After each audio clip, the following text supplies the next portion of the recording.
98.5 FM. Y tenemos con nosotros en cabina y queremos darle una cálida bienvenida al politólogo Belarminio Ramírez, quien nos acompaña para seguir pues conversando y analizando todo el panorama político de la República Dominicana y el mundo. Bienvenido al Rumbo de la Tarde. Para mí es un placer estar aquí con ustedes y poder conversar con el pueblo dominicano a través de 3 comunicadores de tanto prestigio. Eso me llena a mí también de honor. Bueno, yo creo que nosotros nos sentimos agradecidos primero porque sabemos de lo ocupado de tu tiempo y además la decisión que siempre has tenido de desplazarte hacia nuestros estudios aquí en Rumba. Que no le gusta por teléfono. Porque es más cálida la conversación. Yo me gusta por teléfono, porque inclusive ya la docencia me gusta online. Okay. Lo que pasa es, yo le digo a mis alumnos más jóvenes y a mis hijas, que uno de los privilegios más grandes que yo tengo es de pertenecer a una generación de profesionales de alto nivel. Eso me llena a mí de gloria. En un momento en que todo lo viejo ya lo están viendo como obsoleto y está emergiendo muchas cosas raras. Para mí es un privilegio y un honor estar aquí con ustedes porque ustedes son inmensamente grandes. Y yo como académico tengo que decirlo y valorarlo y reconocerlo y promover eso. La Junta Central Electoral, como noticia, como información y como estamos hablando con un politólogo, la Junta Central Electoral emitió 3 resoluciones en el día de hoy. La primera de ellas que disuelve elimina la personería jurídica de 3 organizaciones políticas que no tuvieron la cantidad de votos en las elecciones pasadas. La segunda que establece el orden de los partidos por la cantidad de votos para recibir los fondos del Estado a partir de esta fecha. Y la tercera es la que establece los números que van a ocupar los partidos en la boleta de acuerdo a la votación obtenida en las últimas elecciones. En la boleta de las próximas elecciones. Es muy positivo y es muy bueno que la Junta dé esas informaciones temprano, aunque no son informaciones tan relevantes, porque en este país ahora mismo el tema de la información electoral está despertando poco interés en la población.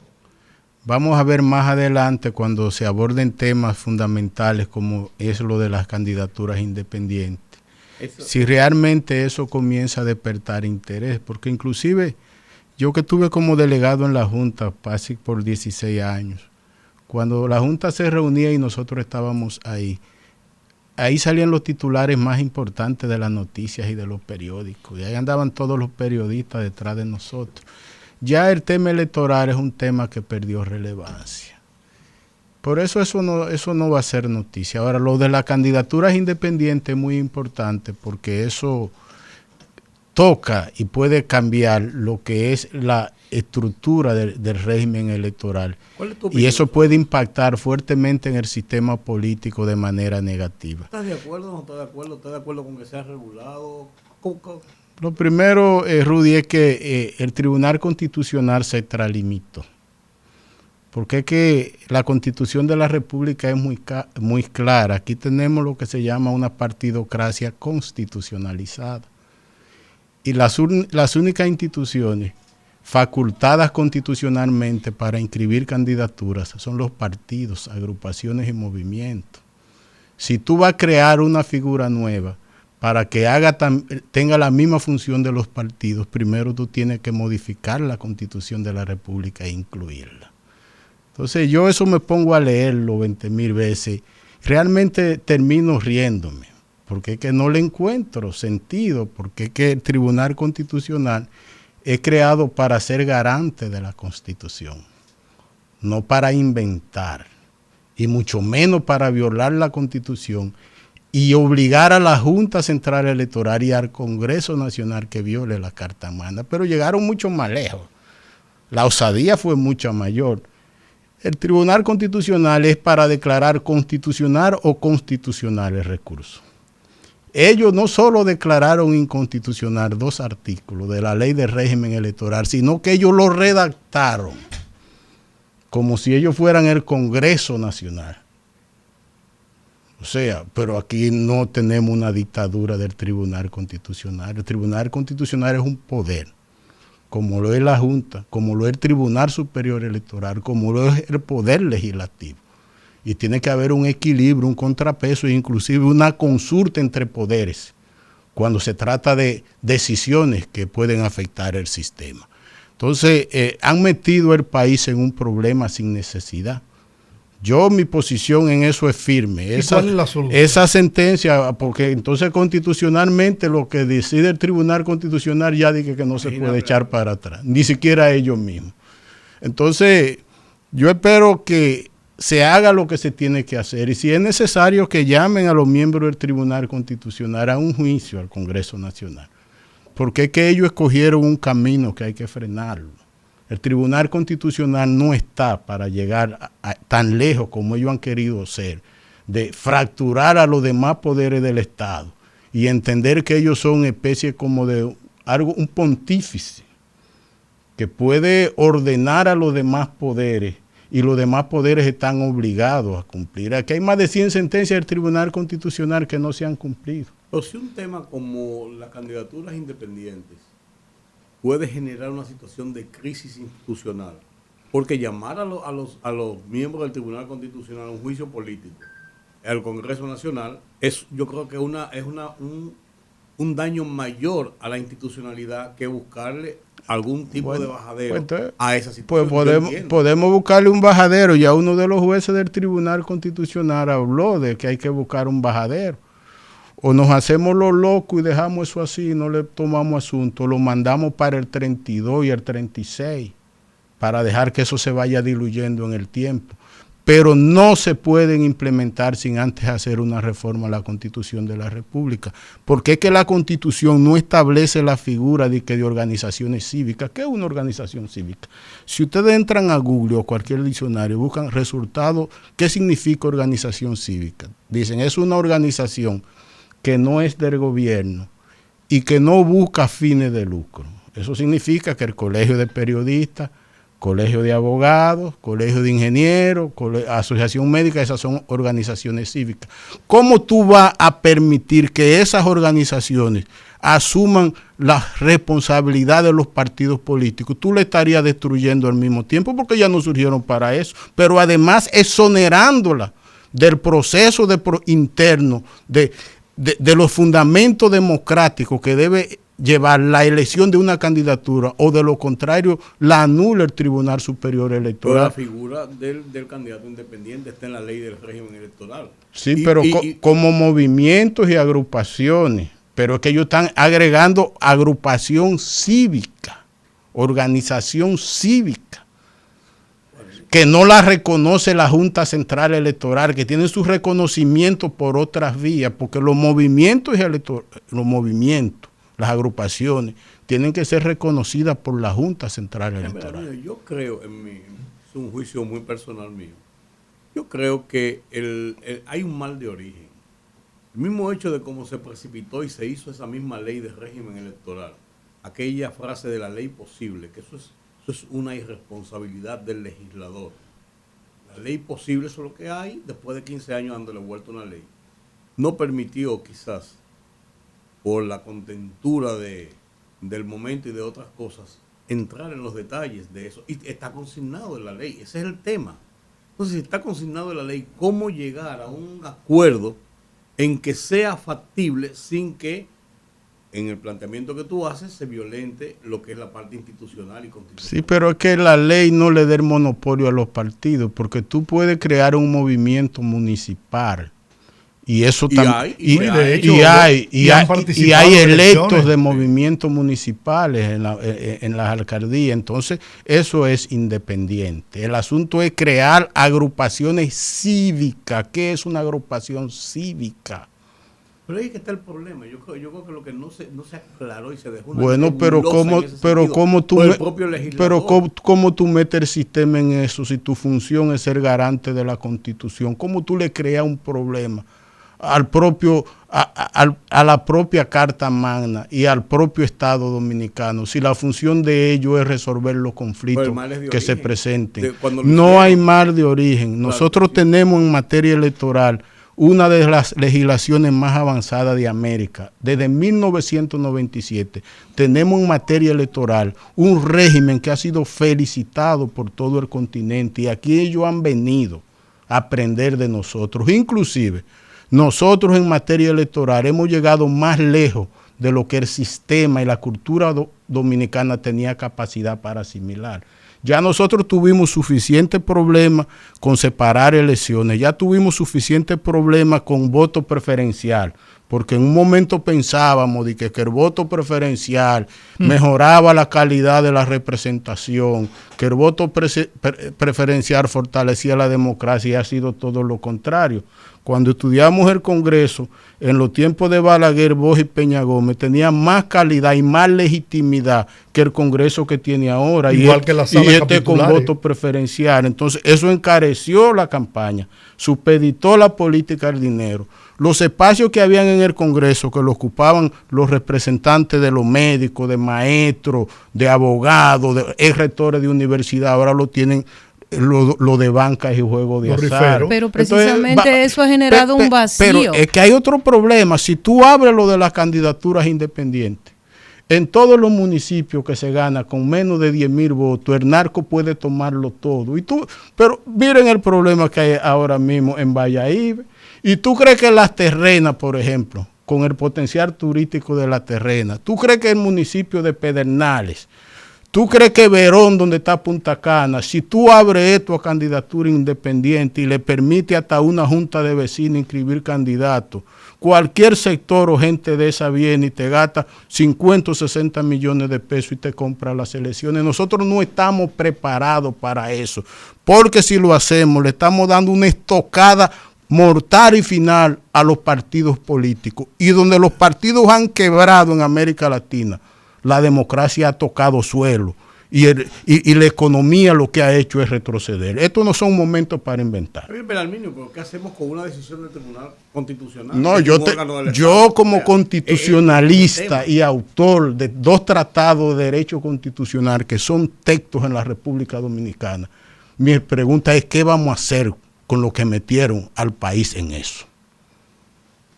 Bueno, esa es la pregunta, ¿qué vamos a hacer? Con ellos.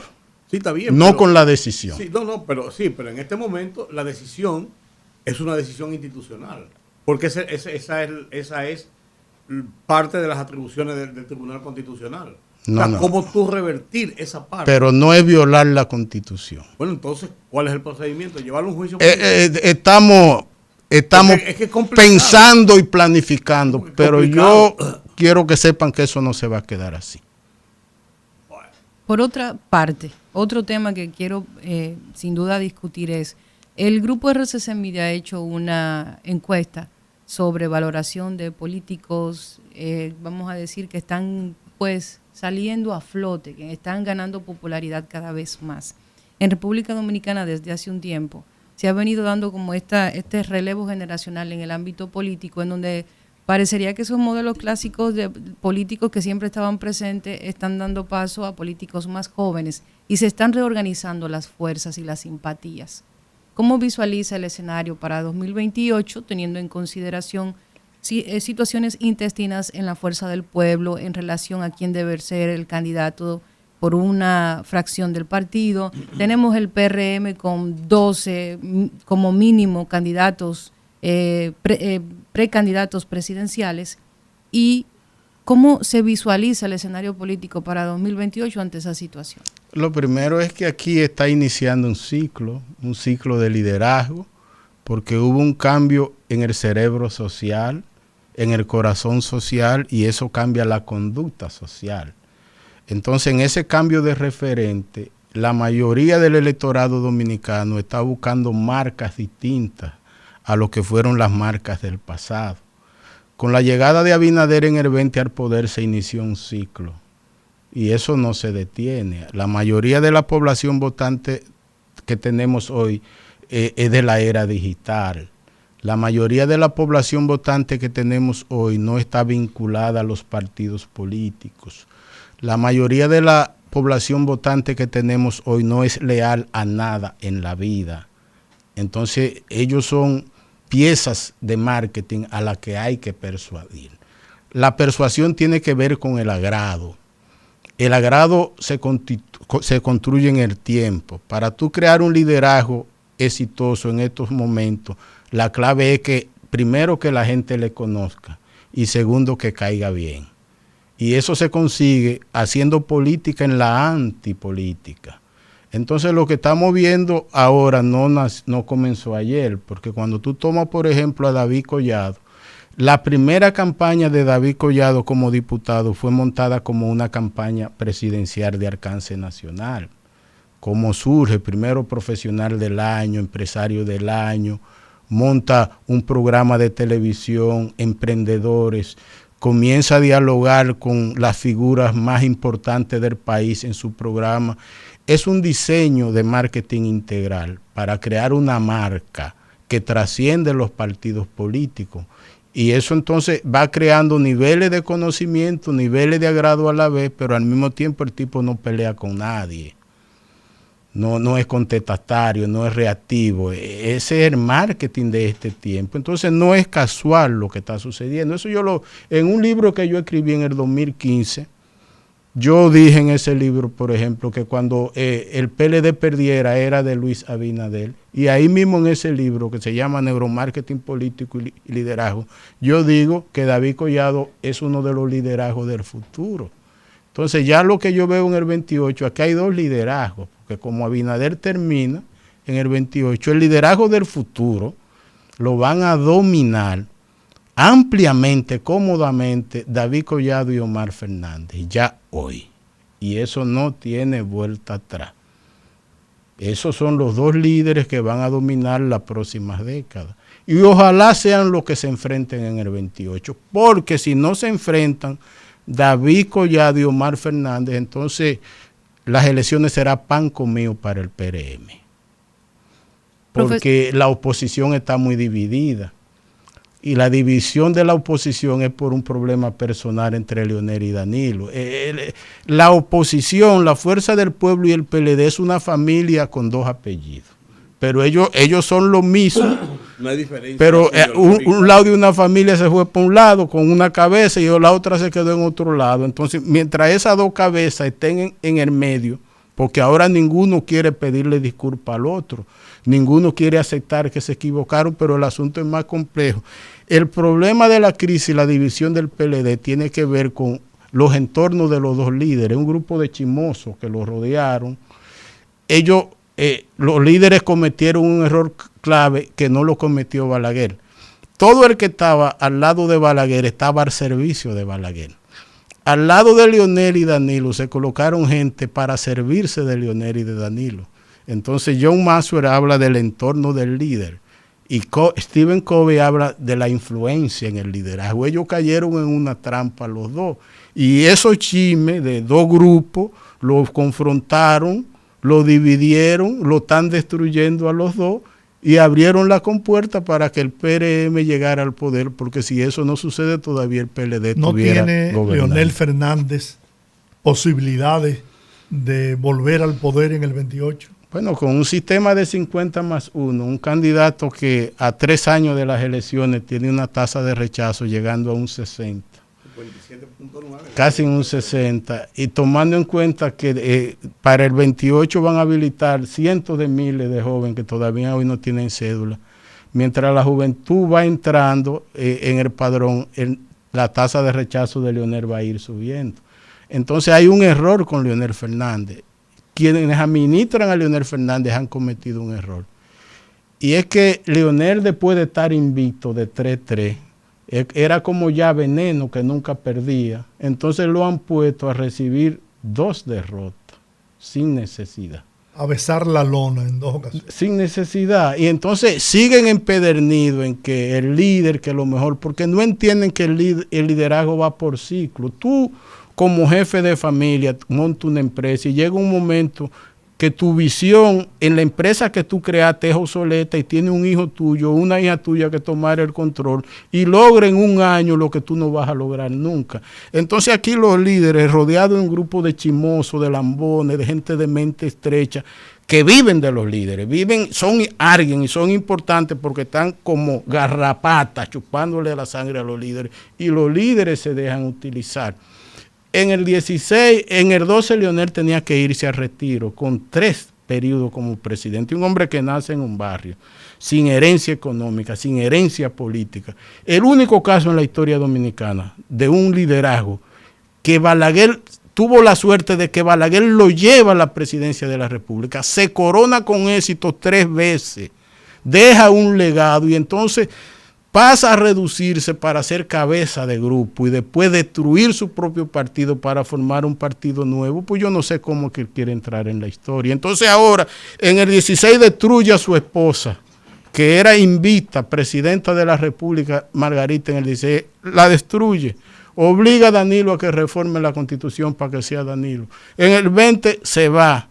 Ahora entonces ya di que están hablando de que Omar de que le falta experiencia, pero Omar tiene 20,000 veces más experiencia que la que tenía Leonel en el 96. ¿Qué experiencia tenía Leonel en el 96? Y Omar fue diputado exitoso, es un senador y es hijo de Leonel, porque ser hijo de Leonel es como tú ser hijo de una academia. Omar se forma en el sacerdocio y la academia de la política. Leonel lo que era hijo era de un militar. O sea, tú no puedes comparar 30 años de Omar con 30 años de Leonel. Eso es como que tú pongas a mi hija mía más pequeña, que tiene 25 años, al lado mío cuando yo tenía 25 años, y era hijo de un agricultor, un campesino, que apenas sabía leer y escribir. La hija mía a los 25 años ya te habla 5 idiomas, tiene un paquete de carreras y de maestría, pues no es lo mismo. Esos muchachos están preparados para tomar la rienda de la nación y hacer gestiones históricas y transformar este país y seguir por buen rumbo con el barco de la nación. Entonces, lo que a uno le molesta es que esa generación de políticos ya vieja, que no conecta con el nuevo sentimiento social, con el nuevo corazón social, con las expectativas sociales, que se beneficiaron grandemente del poder, porque ahí hay un grupo de gente al lado de esos 2 líderes, que cuando uno lo mira de arriba abajo, qué diputados, qué senadores, qué alcaldes, qué gobernadores, 4 o 5 ministerios, gente que como profesionales son nada y siguen en el medio como una retranca y son capaces hasta de cerrarle paso al hijo del líder que supuestamente ellos siguen. Entonces ya esto hay que irlo poniendo claro. El futuro aquí es David Collado y Omar Fernández. Si Leonel insiste y se presenta como candidato en el 28, entonces David Collado que mande a hacer su traje ahora mismo, el que se va a poner el 16 de agosto del 28, porque es obvio que ahí va un binomio, David Collado y Carolina, que va a ser un binomio muy poderoso, muy fuerte. Es una combinación que para la oposición poder competir tiene que unirse la oposición entera, pero con un candidato con una tasa de rechazo bajísima. No con un candidato que tenga una tasa de rechazo llegando a un 60 cuando se debe ganar con 50+1. Nos estamos volviendo locos. En el caso particular, usted mencionaba algo sumamente interesante que yo me siento muy identificada, que es el tema de esa caterva de políticos tradicionales que se resisten a pasarle la batuta a la nueva generación. Y quiero hacerle esta pregunta porque constantemente analizamos aquí en el Rumbo de la Tarde el tema de la participación ciudadana en los procesos democráticos, que se ha reducido de manera alarmante en las últimas elecciones. Para mí, el tema de que sean siempre las mismas caras, las mismas propuestas, ha generado que la población, y sobre todo la población joven que no se siente identificado con esa vieja política, no participe. Y tenemos que un 60% de la gente que está habilitada para votar no sale a votar. No sé si eso tiene que ver con el hecho de las tendencias muy claras de que la gente piensa que va a ganar alguien, o es realmente que la gente ha perdido la fe en el sistema de partidos porque básicamente no hay una línea ideológica para ninguno, sino que es una masa deforme de partidos políticos que dicen tener una ideología, pero que en el fondo operan de la misma manera. Es que los partidos se desconectaron de la sociedad, del sentimiento social, de las necesidades, de las expectativas.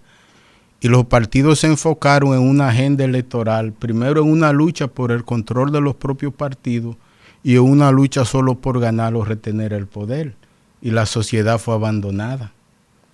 el modelo de partido, estos partidos cuando surgieron eran distintos, porque eran partidos que organizaban lo comunitario, organizaban lo campesino, lo obrero, lo profesional, montaron un tejido social que hizo de la democracia representativa un sistema con mucha legitimidad en la República Dominicana.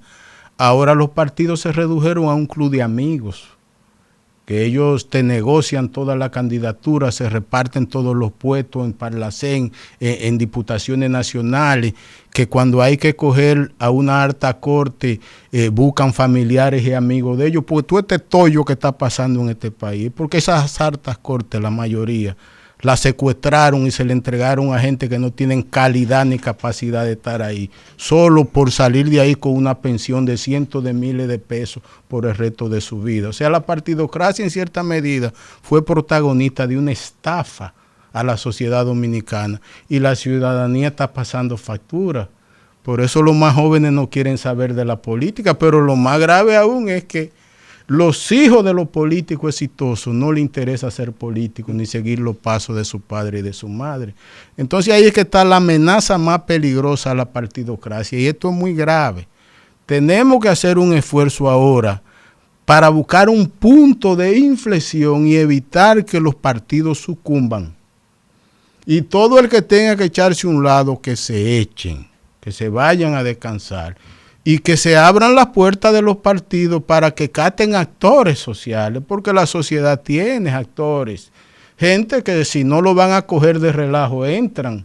O sea, pero el asunto es toda la marrulla con que se ha operado la partidocracia. Entonces la abstención tiene que ver con eso, pero es algo más grave. Ahora mismo, tú haces un estudio ahora mismo, y ni el 5% de la población se considera miembro fiera a los partidos políticos, ni el 5%.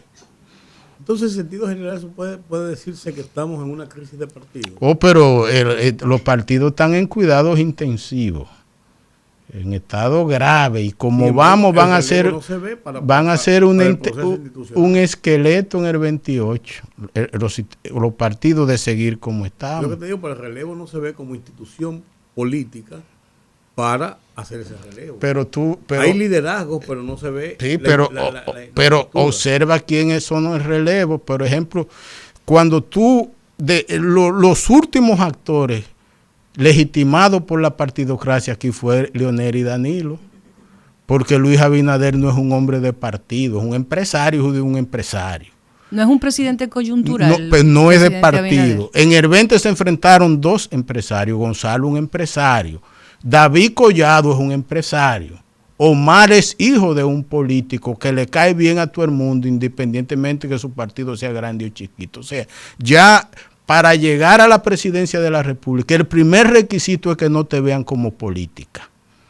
Porque si te ven como político, como hechura de un partido, ahí mismo te cierran más del 80% ¿Tan de la desacreditados están los políticos? Pero claro que sí. Entonces, cuando tú vas al Congreso también, tú te encuentras en el Senado de la República. ¿Quién es el presidente del Senado? Un empresario. Ese hombre ha sido político, orgánico alguna vez. Y tú lo vas buscando. Bueno, Pacheco es político. Pero más del 70% de la matrícula legislativa no son liderazgos que vienen de los partidos políticos. O sea, es el momento de hacer un rediseño, una reingeniería de los partidos.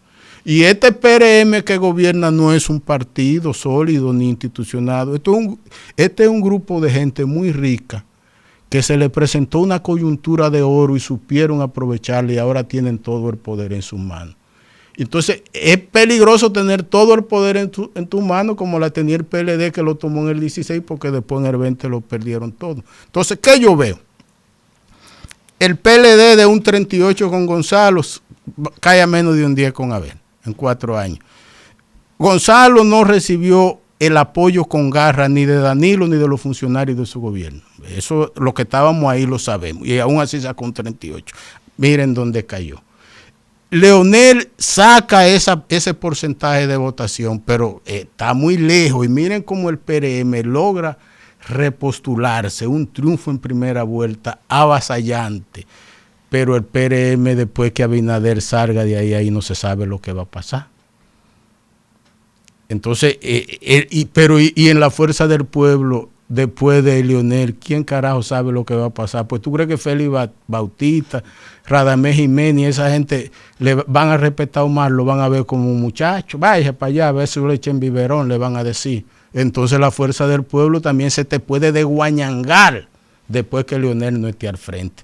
Entonces lo que tenemos es algo incierto, nublado, pero peligroso, peligrosísimo. Entonces, por eso yo digo como académico que es el momento de hacer un inventario en la sociedad dominicana de las gente limpia, con talento y con buen deseo, al margen de los colores partidarios. Si es que por eso yo no participo en ninguna acción para afectar a ningún joven de ningún partido que quiera hacer política para crecer y servirle al país. Porque esto hay que partir de un punto, con un diagnóstico. Si ellos quieren participar, esos sectores.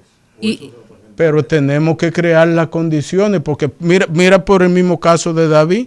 David Collado fue candidato a alcalde en el 16 porque lo inscribió el Partido Reformista, porque Fello Suberví le hizo un lío y terminó siendo Fello el candidato. O sea, es para que tú veas, ¿no? Porque los camaleones están en todos esos partidos. ¿Por qué, por ejemplo, el PRM gana de nuevo la reelección fácil? Bueno, porque Abinader hábilmente armó un gabinete donde no puso ni un solo ministro que fue de Hipólito. Entonces presentó algo nuevo, distinto. Y la población dominicana, si tú le presentas algo nuevo en el temario electoral, con un buen marketing, pero muchachos que estén limpios, con historia, con voluntad, con deseo, el resto lo hacemos nosotros, los consultores y los medios de comunicación. Ahora es muy fácil dar a conocer a una gente. Profesor, ahora, si la imagen es mala, donde Dios nos puso, nosotros no podemos hacer. Profesor, ¿qué pasa si usted ha establecido claramente que está en contra del tema de las candidaturas independientes por las organizaciones civiles? ¿Qué sucede cuando usted mismo acaba de argumentar que los partidos políticos son organizaciones que están altamente desacreditadas al punto de que la participación ciudadana y de las nuevas audiencias, porque ya no se le puede llamar votantes, sino que esto es una política de audiencias, no quieren participar precisamente porque no se sienten vinculados con ninguno de esos partidos? ¿No sería una opción para la gente joven que quiere reinventar la política, el tema de las candidaturas independientes? ¿No habría una fórmula para que funcione? Pero que no eso, tú abrir esa puerta de la candidatura independiente, la juventud sana, decente y preparada no la aprovecharía, no le interesaría. ¿Por qué? Porque ellos hay que motivarlos para que se interesen en la política, pero sí quienes la apoyarían es un grupo de sanquipanque que hay ahí. ¿De qué? Sanquipanque, que es una negación de la moral, de la ética. Un grupo de tigres que hasta metidos, que son influencers populares, figuras públicas, con un pasado sucio, una vergüenza social. Eso sí entrarían. Y con esta descomposición que tenemos de valores, pudieran ser ellos los legisladores, alcaldes y presidentes de la República. Porque también... ese peligro mayor. Pero pues, claro que es mayor, porque ¿qué es lo que está haciendo el Tribunal Superior Electoral? Le está quitando de por medio el filtro del Tribunal Superior Electoral. O sea, bueno, Rudy, lo inscriben, tantas miles de gente firman, y hay una junta de vecinos, una ONG que dice que sí, que lo valida, ya hay que aceptarlo como candidato. Pero ¿y para qué creamos el Tribunal Superior Electoral? ¿Para qué la ley creó las primarias? ¿Para qué todos esos requisitos? Entonces esos van a quedar exentos de eso. Eso es lo que ellos están proponiendo. Pues, o ellos no saben nada de derecho electoral o se volvieron locos. Porque debieron medir, para tú aprobar algo así, tienes que medir las consecuencias. Porque el sistema electoral condiciona el sistema político. Cuando tú cambias las reglas de juego electoral, tú estás cambiando el sistema democrático. Entonces yo veo ahí, porque también el mismo asalto que han hecho en este país, Artacorte, un grupo de sangre azul de élite, porque un punto malo de este gobierno, y yo espero que Luis Abinader me escuche, pues yo cuando tengo que hablarle de algo de frente, es que ellos entienden que aquí todo hay que dárselo a un grupo de élite, sangre azul, a un grupo de millonarios, y él está equivocado. El activo de conocimiento de este país, de la clase media, Y los que formamos en maestría sabemos que más del 90% de la gente calificada en alto nivel de este país es de clase media, no de esa oligarquía que le está entregando todo. Yo espero que frene eso, ya está bueno. Eso tiene que ver, ese tipo de decisiones, con tú poner en órgano a gente que no están aterrizados con la cultura, con la conducta, y que no tienen los pies sobre la tierra, y que en una oficina de lujo se ponen a inventar disparates. Tú sabes lo que ha costado aquí crear este régimen electoral y esta democracia que con debilidades pero ha funcionado. Nosotros tenemos uno de los sistemas de partido de América Latina que ha hecho más aporte y uno de los liderazgos más calificados de América Latina. Porque cuando tú evalúas de Balaguer hacia acá, uno por uno, todos han dejado una impronta. Esta gente llega y dice, no señor, el sistema de partido tenemos que cuidarlo, preservarlo, con garras, con uñas, como sea necesario. No podemos permitir que lo destruyan. 2 o 3 aventureros, gente que no saben ir a un barrio, gente que no saben ir a una iglesia de un barrio, gente que no saben lo que es el sudor ni el grajo de la gente de los barrios. Un grupo de popis, buenos mocitos podridos en cuarto, que creen que pueden reordenar un sistema en un país y hacer con esto lo que les da la gana. Ya está bueno. Con eso no podemos permitir que sigan jugando. Esa es una decisión, como dijo Jorge Subero Isa, irrespetuosa, que pone patas para arriba el sistema y nos busca un problema al sistema democrático sin necesidad, porque 4 o 5 gente quieren estar inventando. Con eso no se inventa. Mira, Belarminio, tenemos que ir a una pausa. Al regreso, a mí me gustaría, si estás de acuerdo, darle oportunidad a algunos oyentes que tengan interés de hacer algunas preguntas. Este es un tema tan delicado y tan profundo que yo prefiero que utilicemos el tiempo porque yo todavía no he dicho todo lo que tengo que decir. No, lo vamos a usar. Porque cuando tú lo abres, cuando viene a ver, entran, porque otra cosa del riesgo de la comunicación aquí es que hay un grupo de gente que desde que tú abres un micrófono lo que entran y han hecho el tollo que tenemos de construcción de pensamiento y de aportación. Porque Freddy Ángel habló por eso de una élite detrás de Donald Trump. Los académicos tenemos que ser elitistas. Porque después que uno pasa toda una vida formándose, en mi caso que he producido 38 libros, la mayoría textos en universidades, yo no puedo ponerme de que no. Bien, vamos a la pausa, regresamos con Belarminio Ramírez. El rumbo de la tarde. Seguimos en el rumbo de la tarde. Señores, esto de verdad que yo me siento fascinado de escuchar la exposición de Belarminio y como él pidió, vamos a dejar que él termine su exposición. Dijo, y ahí es donde crea la expectativa, ¿no? Que le faltan cosas grandes e importantes por tocar. Georgie, tú y yo estuvimos al lado de Balaguer. Sí, señor. Cuando yo entré, que era un muchacho, ya tú eres una figura. Tú eres el locutor de Balaguer, tú dirigías Radio Televisión Dominicana.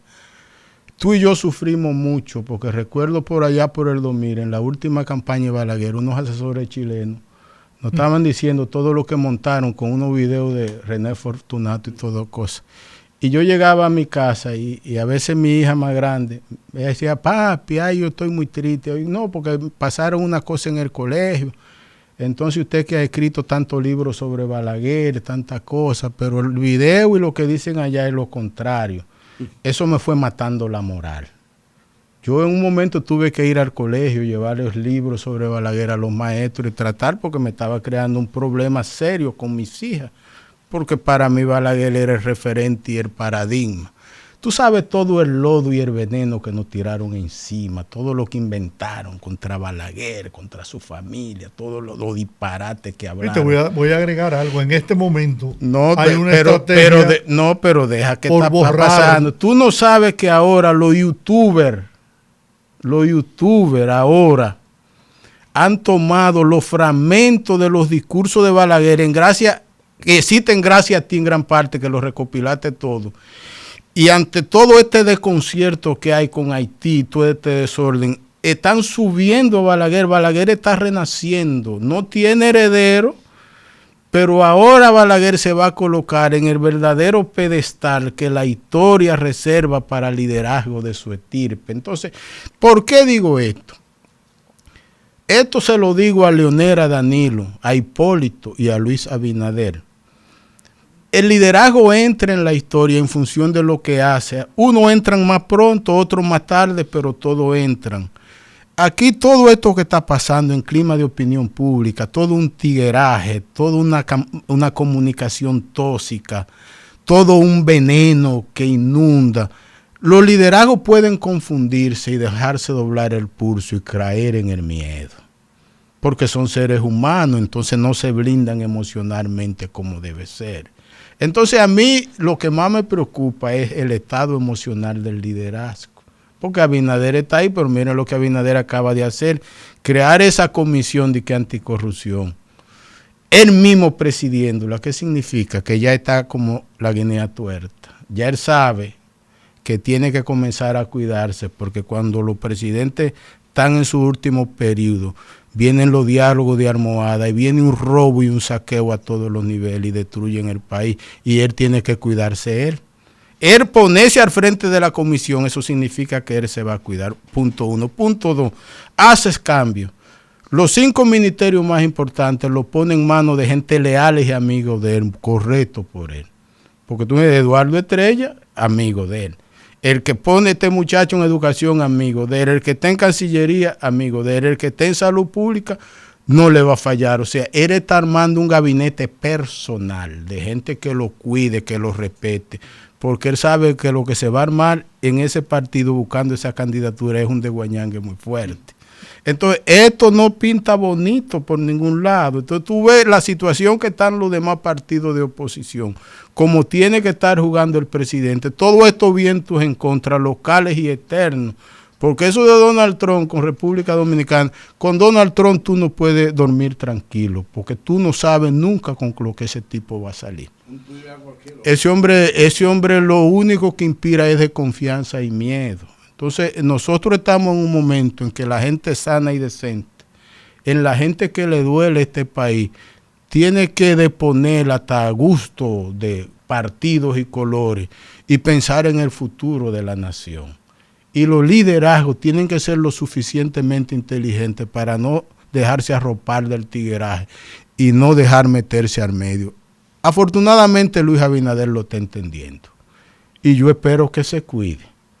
Porque una vez, ahora recuerdo, yo tenía un diálogo con Fon Bernal y don Guaroa Liranzo. Y le dijo, me dice Guaroa Liranzo a mí, mire Belarminio, usted que escribe la política y la ciencia política, sepa lo siguiente. Cuando un presidente hace 100 favores, de esos 100 favores, 95 solo no le agradecen nada. Y quizás 5 después que deje el poder le agradecen. Y esos 95 que le hice favores, una parte pasan a ser enemigos porque entienden que el favor de uno fue mayor que el otro. Pero cuando tú eres presidente y por una decisión tuya, tú afectas a 100 personas, tú tienes 100 enemigos que están esperando que tú caigas para picarte en trocitos. No, te están esperando. Entonces lo que yo veo que se está construyendo, por ejemplo, Abinader cuando caiga va a caer con una generación y una estructura de gente de la comunicación que llegaron y lo llevaron, pero que se van juntos. Cuando este caiga, este va a estar mucho más solo que como tuvo Danilo, que como tuvo Leonel y que como tuvo Hipólito. Lo que le espera a este es mayor, porque lo que está emergiendo como liderazgo de opinión pública son una generación, su mayoría irrespetuoso con la democracia, con la sociedad y con todo el mundo, que no tienen consideración mínima para con nadie. Entonces, ese es el terreno espinoso en que estamos caminando, que como sociedad puede en un momento dado generar una situación que nos lleve a un retroceso, porque nosotros somos uno de los países de América Latina. Gracias a Dios no hemos tenido guerra civil en los últimos 50 años, no hemos tenido golpe de Estado, nosotros hemos marchado bien. Gracias a la partidocracia, a ese liderazgo, y no podemos permitir que un grupo de lengua floja vengan a querosear al liderazgo político, a los partidos políticos, diciendo que ellos sirven cuando los que no sirven para nada son ellos. Profesor, y esta cuestión, perdón, de la sociedad civil también. que mucha gente se metió a esos grupos para buscar espacios políticos y quitarle a los políticos los espacios que le tocaban a los políticos, desde Balaguer para acá. Por ejemplo, el presidente que le dio más espacio a la sociedad civil fue Danilo. Había ministro de Minas, Sociedad Civil, que fue coordinador de Participación Ciudadana, de organización de la que yo soy miembro. Ministro de Economía y Planificación es coordinador de Participación Ciudadana. Ministro de Investigación de la Presidencia, Tejada Orguín, es coordinador también. Sin toda la estructura que metió Gustavo Montalvo en toda esa que sé yo qué. ¿Y qué pasó con esa sociedad civil y Danilo? Desde que vieron que los gringos se pusieron en contra de él, todo el mundo empacó, se fue.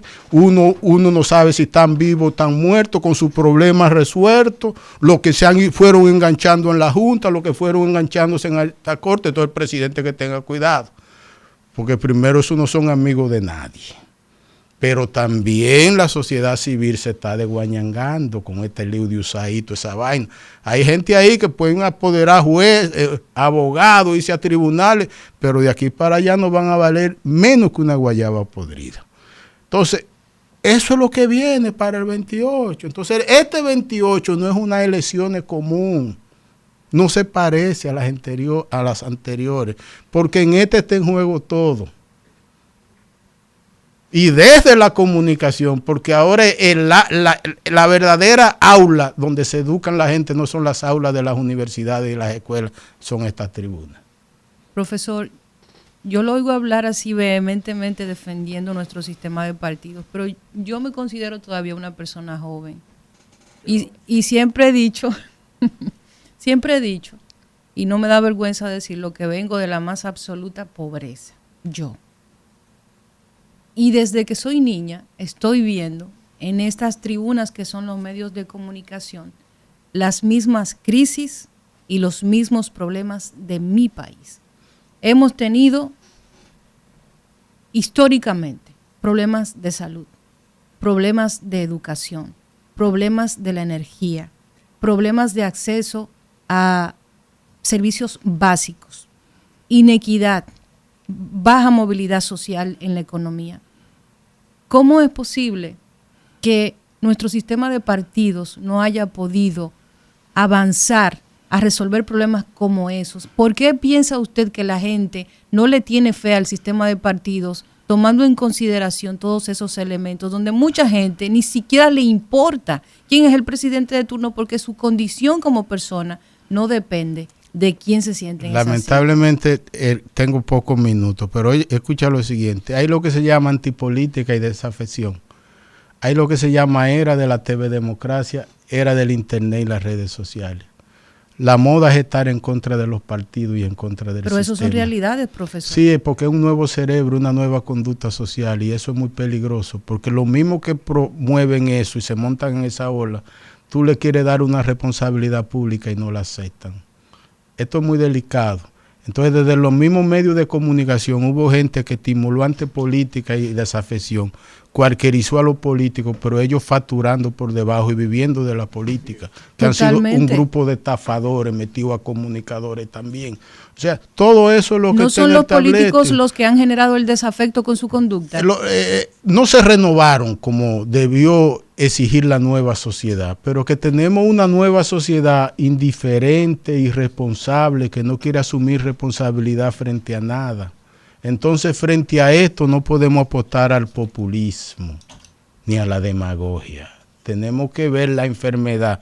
Mi libro último se llama La democracia enferma entre la antipolítica y la desafección. Tenemos que ver el enfermo y al mismo tiempo determinar cuál es la medicina para curar. Y eso es lo que yo estoy tratando de hacer. Pero hay mucha gente en esta tribuna que nada más es atacando el enfermo, porque ellos ganan y viven de atacar al enfermo, pero no aportan más nada que no se ataque, que dañar al régimen, al sistema, que ser despiadado con quienes dirigen, con quienes gobiernan. Han vivido de eso toda la vida y muy bien. Entonces también eso hay que comenzar a desenmascararlo, porque esta sociedad ha sido estafada y engañada no solo por la partidocracia, quizás eso han sido menos, y por la desde los medios de también. comunicación. Los verdaderos estafadores grandes que han manipulado y engañado y frustrado, aparte de la gente sana, han estado en las tribunas de los medios de comunicación. Bueno, señores, se fue el tiempo. ¿Y de qué manera? Yo no soy de los medios de comunicación. Hemos tenido, sin temor a equivocarme, una cátedra a cargo del profesor politólogo y un amigo de muchos años que nos honra con su presencia en este programa. Así que, Gracias. amigo, Gracias a ustedes. Bueno, hasta mañana. Dios les Viernes bendiga. de Bellonera mañana.